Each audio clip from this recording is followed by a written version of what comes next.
Upon arriving at a Milwaukee hotel amidst the 1929 stock market crash, Wellington Lytle found himself with a mere 4 cents to his name and a shattered sense of hope. But before he put a revolver to his head, he took out a pen and left the following note: "My body should go to science, my soul to Secretary of Treasury Andrew W. Mellon, and sympathy to my creditors."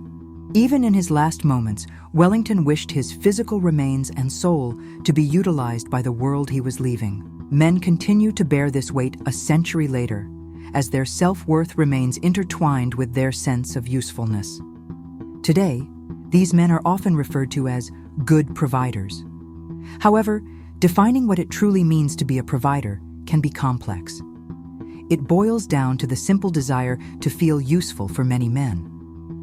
Unfortunately, when confronted with this societal expectation, men tend to respond in two scary ways. Some men relentlessly pursue a skewed and unrealistic conception of masculinity, working themselves to exhaustion only to meet an early demise compared to women.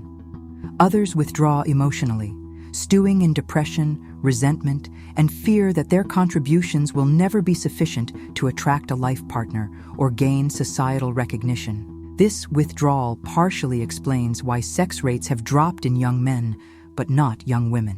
Considering the perplexing landscape of masculinity, it is no surprise that researchers studying the last words of suicidal men discovered two recurring terms: useless and worthless. These chilling words reflect the underlying agony that many men experience. The statistics are familiar to most of us by now. While depression rates are higher in women, young men are 3 times more likely to take their own lives. Unfortunately, men are also indoctrinated to suffer silently. A recent study found men who take their own lives were less likely to have been diagnosed with depression, and 31% of men said they would be too embarrassed to seek help for a mental health problem. Only women, children, and dogs are loved unconditionally. A man is only loved under the condition that he provides something. Then, there is an education gap that is a significant concern that must be addressed. The latest book by Richard Reeves, titled "Of Boys and Men: Why the Modern Male is Struggling, Why It Matters, and What to Do About It," presents some alarming statistics that shed light on this issue. According to Reeves, women currently outnumber men in colleges by a ratio of 4 to 3, and they also have a higher likelihood of graduating high school. Unfortunately, this decline in educated men presents a troubling scenario for future employment prospects. The education gap didn't appear overnight. It has been a persistent issue for decades. In the 1980s, men's education levels started to decline, and we are only beginning to address it now. Reeves proposes an intriguing solution known as redshirting for boys, which involves enrolling them in school a year later to address developmental delays. I'm all about solutions. I'm a policy wonk. I want to have solutions. So here are some which I'm going to give one line to each of them, partly by way of getting a debate going. Number one, let's start boys in school a year later. Their brains develop later. Let's level the playing field. They'll be a year older, chronologically, but developmentally, they'll be closer. Another interesting point raised by Reeves is the lingering belief in traditional gender roles, precisely the notion of men as providers despite the closing wage gap within marriages. A 2021 study by the U.S. Bureau of Labor Statistics revealed that 30% of wives now earn more than their husbands. However, as society challenges traditional notions of masculinity and its gender roles, many men struggle to adapt. Households where wives are the breadwinners are 50% more likely to end in divorce, and husbands who earn less than their wives are more likely to engage in infidelity.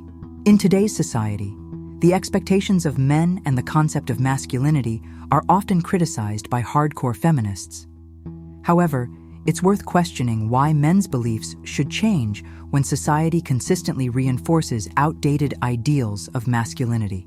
A study conducted by the Pew Research Center in 2017 sheds light on this issue.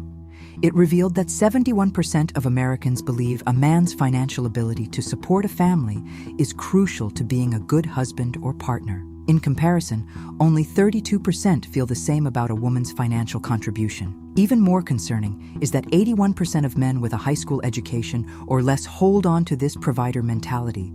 As a result, men who strongly identify as breadwinners are more likely to experience feelings of failure. In an ideal world, masculinity should be associated with authenticity. Being a man should be defined by being true to oneself, as long as it aligns with the principles of self-actualization and doesn't harm others. A recent study by the Pew Research Center sheds light on the contrasting experiences of masculinity. Researchers surveyed women and men to explore their happiness, fulfillment, and satisfaction sources. Interestingly, while women derived joy from multiple aspects of their lives, men did not report the same level of diversity. Psychologists describe individuals who draw meaning from various social roles as having high self-complexity. Women, in particular, are masters of adaptability, finding meaning in their roles as mothers, bosses, best friends, and wives. For instance, 43% of women said children and grandchildren gave their life meaning, compared to only 24% of men who shared the same sentiment.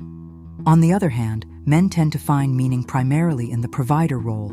While this singular focus may provide a sense of purpose, it also highlights the disparities between women's and men's experiences in finding fulfillment. The issue involves the roles of liberals and conservatives in tackling gender-related challenges. Liberals tend to label men as having toxic masculinity.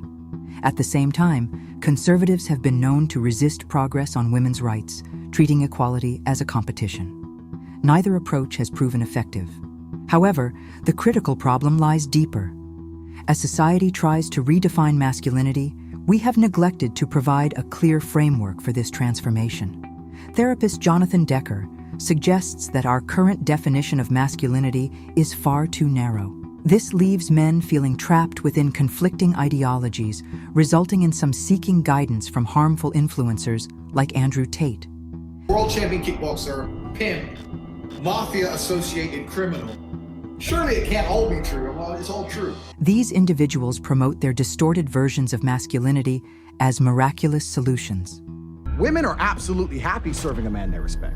They're far more happy with that than they are working some fucking career. Even worse, they portray masculinity as synonymous with aggression, risk-taking, violence, and sexism. When any group finds itself marginalized and voiceless, there will always be those who fill the void with loud and often destructive rhetoric. With all that being said, many men struggle to live up to rigid expectations of masculinity that leads to negative outcomes, such as violence or self-harm. We need to teach our sons that there is no one right way to be a good man, and that they are valuable and worthy of love and respect, regardless of how they express their masculinity. We owe it to them to at least try.